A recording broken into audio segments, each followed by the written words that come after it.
सरसकट मराठ्यांना कुणबीचे सर्टिफिकेट द्या, अशा प्रकारची मागणी मनोज जरांगे पाटील यांनी जी केलेली आहे त्याच्यामध्ये लक्षात घ्या, त्यांचा काहीही, मनोज जरांगे पाटलांचा काहीही स्वतःचा स्वार्थ नाही. लक्षात घ्या, त्यांना असं का म्हणावं लागतंय हे तुम्ही समजून घ्या. ठीक आहे, मी सुद्धा एका राजघराण्यातून आहे, मी सुद्धा देशमुख आहे, ओके, माझ्याकडे सुद्धा चांगली आर्थिक परिस्थिती आहे, पण ही मागणी देशमुखसाठी, पाटीलसाठी आणि जातीवंत मराठा अशी नाही.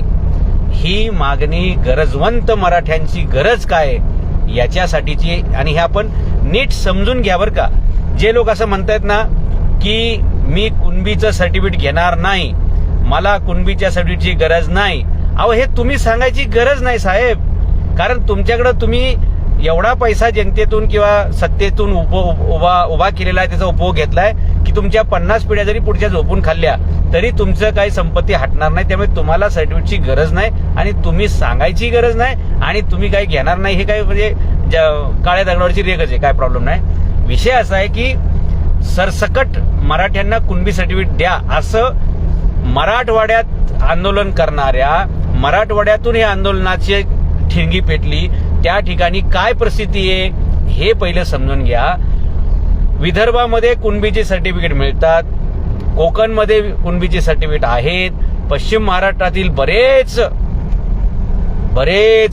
पुढारी त्यांच्याकडे कुणबीचे सर्टिफिकेट आहेत, बरेच IAS ऑफिसर आहेत त्यांच्याकडे कुणबी सर्टिफिकेट आहेत, बरेच IPS पुढारी, हो तुम्ही माझ्यावर विश्वास ठेवा, असे खूप लोक आहेत की ज्यांचे सर्टिफिकेट काढल्याची माझ्याकडे पूर्ण माहिती आहे. त्यांचे सर्टिफिकेट नंतर मी फेसबुकला ढकलून देईल.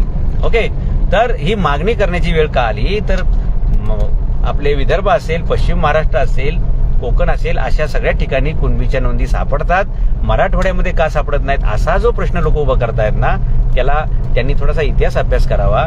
ज्यावेळी भारत सरकारमध्ये सर्व संस्थांना विलीन करायची वेळ आली त्यावेळी हैदराबादचा निजाम आणि काश्मीरचे महाराजा हरिसिंग या दोघांचं जरा भिजत गोंगडं होतं. महाराजा हरिसिंग विनाशर्त भारतामध्ये सामील झाले, पण मराठवाड्याचा जो निजाम होता, मराठवाड्याचं ज्याचं राज्य होतं, हैदराबाद स्टेट त्याला म्हणतात, त्याला सुद्धा सरदार पटेलांनी कन्व्हिन्स करायचा प्रयत्न केला, समजावायचा प्रयत्न केला, पण त्यांनी तो ऐकला नाही. आणि मग शेवटी तिथे लष्करी कारवाई करून ते निजाम स्टेट जे आहे ते पाकिस्तानात जाऊ नये म्हणून त्याच्यावर लष्करी कारवाई करून सरदार वल्लभभाई पटेल यांनी ते भारत सरकारमध्ये ते संस्थान विलीन केलं.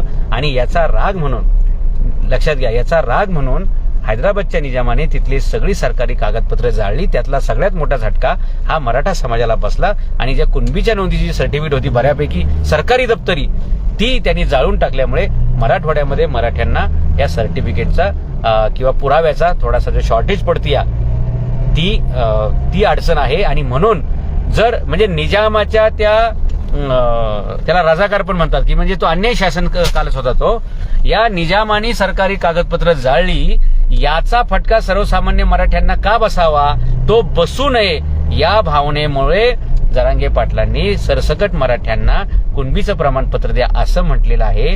आणि ज्या मराठ्यांवरती या निजामाच्या मूर्खपणामुळे जो अन्याय होतोय किंवा झालेला आहे गेले 75 वर्ष, तो भविष्यात होऊ नये याची काळजी म्हणून ते सरसकट म्हणतायत. आता ते सरसकट जरी म्हणत असले तरी चॉईस तुम्हाला आहे ना. हा लढा गरजवंत मराठ्यांसाठी आहे, ज्या मराठ्यांच्या मुलांच्या शिक्षणाचा, रोजगाराचा आणि एकंदरीत भविष्याचाच प्रश्न आता तयार झालेला आहे. त्यांनी ते सर्टिफिकेट घ्यावं याच्यासाठीचा हा लढा आहे. ज्यांना गरज नाही त्यांनी न घेतलं तर हे गरजवंत मराठ्यांवरती उपकारच आहेत किंवा त्यांच्यासाठी हे सहकार्यच आहे. ज्याला पाहिजे, ज्याला आवश्यकता आहे, ज्याचं शिक्षण थांबलंय, ज्याचा रोजगार थांबलाय आणि ज्याचं भविष्य काळवंडलेलं आहे, अशा सर्वच लोकांना म्हणजे कुठलाही आजादुजा भाव न होता, कोणतंही वर खाली न होता सरसकट म्हणण्याची वेळ त्याच्यासाठीच येते. अहो तुम्ही आणि मला सांगा ना, ज्यावेळी तुम्ही सरसकट कर्जमाफीची घोषणा करता, बागडबिल्ले तुम्हीच कर्ज घेतलेलं असतंय बँकेचं पुढाऱ्यांच्या चेल्यांनी आणि तेच तुम्हाला बुडवायचं असतंय. अरे आमचा शेतकरी कधीच रुपया कोणाचा बुडवत नाही, तो प्रामाणिक असतोय. त्यांनी 10 रुपये कर्ज घेतलं तरी तो त्याचे हप्ते आणि ते मुद्दल सगळं वेळ फेडतो.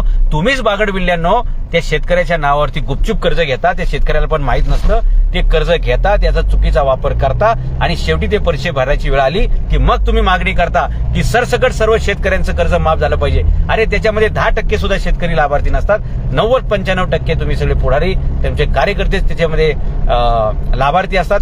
ते मात्र तुम्ही करता, त्याला अभ्यास करायची तुम्हाला गरज पडत नाही की सरसकट मागणी कशाला पाहिजे, कोण येते ज्यांना कर्जमाफी द्यायची त्यांचा तपासा, त्यांचे सगळं माहिती घ्या आणि मग ते आपण माफ करू असं तुम्ही म्हणता का?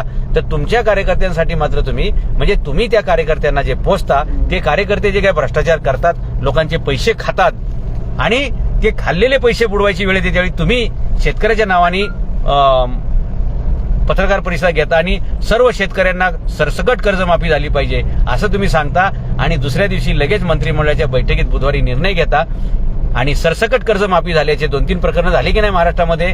मग जर तुम्हाला सरसकट कर्जमाफी करता येते आणि लक्षात घ्या या कर्जमाफीमध्ये कोणी शेतकरी नव्हता आणि कोणी शेतकरी त्यात लाभार्थी नव्हता, तरी सुद्धा तुम्ही तुमचे चमचे, चेले, लोमते यांच्यासाठी सरसकट कर्जमाफी करू शकता. तर मराठ्यांसाठी तुम्ही सरसकट कुणबी सर्टिफिकेट द्यायला तुम्हाला अशी काय अडचण आहे? तुम्ही दिलं पाहिजे. तुम्ही काय तुमच्या खर्च देत नाहीये किंवा तुम्ही मराठ्यांवरती उपकार करत नाहीये, कारण मराठा आणि कुणबी हे एकच आहेत हे मी तुम्हाला परवा पण व्हिडिओ बनवून सांगितलेलं आहे. आणि तुकाराम महाराज या जगातले जगद्गुरू, संत शिरोमणी वारकरी संप्रदायाचे भूषण तुकाराम महाराज 96 कोळी मराठा ते म्हणतायत, बरे झाले देवा कुणबी झालो, नाही तो दंबेच असतो मेलो. आणि शिवाजी महाराज स्वतः लहानपणी त्यांनी स्वतः हातात नांगर घेऊन शेतकऱ्यांवर नांगर चालवलेला, सोन्याचा फाळ लावलेला नांगर चालवलेला आहे. जर शिवाजी महाराज मराठा आणि कुणबी आहेत, जर संत तुकाराम महाराज मराठा आणि कुणबी आहेत, तर याच्यापेक्षा कोण मोठा मराठा आहे जो असं म्हणेल की यांच्यापेक्षा मी मोठा मराठा आहे आणि मला सर्टिफिकेट नकोय?